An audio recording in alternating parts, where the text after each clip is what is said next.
Start. Sanskrit के 2 पाठ हो चुके हैं। अब ये तृतीय पाठ है, संस्कृत भाषायाः महत्वम, संस्कृत भाषा का महत्व। इस पाठ में संस्कृत भाषा की महत्ता दर्शाई गई है। ध्यान से सुनिएगा। धन्यो अयम भारत देशः यत्र समुल्लसति जनमानस पावनी भव्य भावोद्भावनी शब्द संदोह प्रसवनी सुर भारती।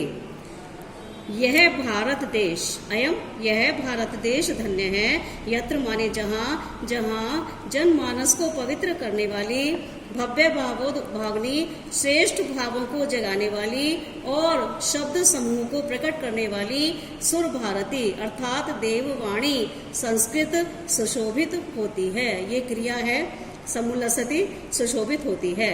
तो यह भारत देश धन्य है जहाँ जनमानस को पवित्र करने वाली, उत्तम भावों को जगाने वाली, शब्द समूह को प्रकट करने वाली देववाणी सुशोभित होती है। विद्यमानेषु निखिलेषु अपि वाङ्मयेषु अस्याः वाङ्मयम् सर्वश्रेष्ठं सुसंपन्नम च वर्तते। विद्यमान सभी साहित्यों में, निखिल माने सभी साहित्यों में, अस्याः इसका साहित्य सर्वश्रेष्ठ और सुसंपन्न है। इयम एव यही भाषा संस्कृत नामना अपि, संस्कृत नाम से भी लोके संसार में प्रसिद्ध है। यही भाषा संसार में संस्कृत नाम से भी प्रसिद्ध है। अस्माकं हमारे रामायण महाभारत ऐतिहासिक ग्रंथ चत्वारो वेदा, चारों वेद कोमा लगाते रहेंगे, सर्वा उपनिषदः सारे उपनिषद, अष्टादश पुराणानि 18 पुराण और अन्य महाकाव्य नाटक आदि अस्याम एव इसी ही भाषायाम भाषा में लिखितानि संति लिखे गए हैं। एयमेव भाषा यही भाषा सर्वासाम सभी आर्य भाषाणाम आर्य भाषाओं की जननी है। मन्यते भाषा तत्वविद भी ऐसा भाषा वैज्ञानिक मानते हैं, ऐसा भाषा वैज्ञानिक मानते हैं कि यही भाषा सब आर्य भाषाओं की जननी है। संस्कृत के गौरव और उसके अनेक प्रकार के ज्ञान का आधार और इसकी व्यापकता कस्यापि दृष्टि अवश्य है, किसी से छिपी नहीं है। अर्थात संस्कृत की व्यापकता, बहुत सारा ज्ञान, इसका गौरव सबको विदित है। संस्कृत के गौरव को दृष्टि पथम आनी है, देखते हुए सम्यक उक्तम आचार्य प्रवरेण दंडिना, श्रेष्ठ आचार्य दंडी ने ठीक ही कहा है। क्या कहा है? संस्कृतम नाम दैवी वाक अनवाख्यता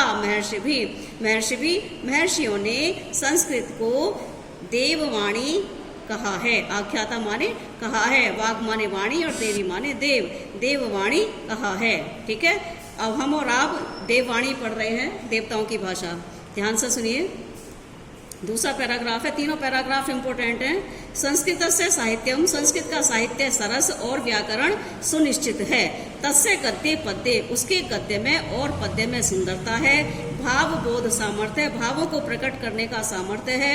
और अद्वितीय श्रुति माधुर्यम, उसको जो सुनने में मधुरता है उसकी वो अद्वितीय है।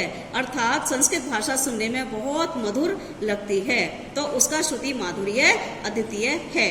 किम बहुना, अधिक क्या कहें, चरित्र निर्माणार्थम, चरित्र निर्माण की जैसी सत प्रेरणा संस्कृत साहित्य देता है, ना तादृशीम किंचित अन्यत, वैसी कोई और साहित्य नहीं देता।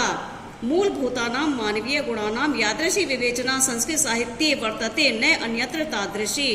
मानवीय गुणों की, कैसे मानवीय गुण? मूलभूत, तो जो मूलभूत मानवीय गुण है उनकी जैसी विवेचना संस्कृत साहित्य में है वैसी और कहीं नहीं मिलती है।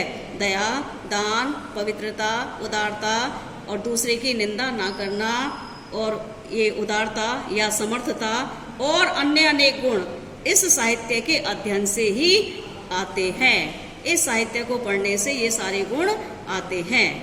ठीक है, अब तीसरा पैराग्राफ चलेगा बेटा। संस्कृत साहित्य से आदि कवि, संस्कृत साहित्य के आदि कवि यानी कि स्टार्टिंग, सबसे पहले कवि आदि कवि वाल्मीकि, महर्षि व्यास, कवि कुलगुरु कालिदास और अन्य भास, भारवी, भवभूति आदि महाकवि अपने ग्रंथ रत्नों से अद्यापि माने आज भी पाठकों के हृदय में विराजमान है। एवं भाषा, यह भाषा हमें माता के समान सम्माननीय और वंदनीय है। अर्थात इस भाषा का हमें माता के समान ही सम्मान और वंदना इसकी हमें करनी चाहिए। क्यों? क्योंकि भारत माता की स्वतंत्रता, गौरव, अखंडता, सांस्कृतिक एकता संस्कृत भाषा से ही सुरक्षित की जा सकती है।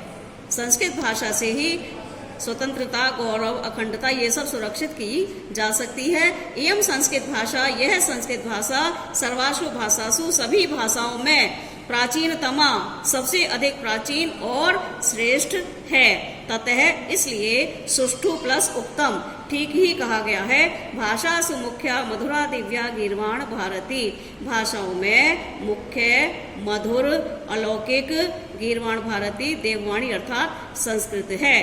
भाषाओं में मुख्य, मधुर, दिव्य संस्कृत भाषा है। तो ये संस्कृत भाषा का महत्व हमने पढ़ा, इसको आप रिपीट कर लीजिए। Thank you.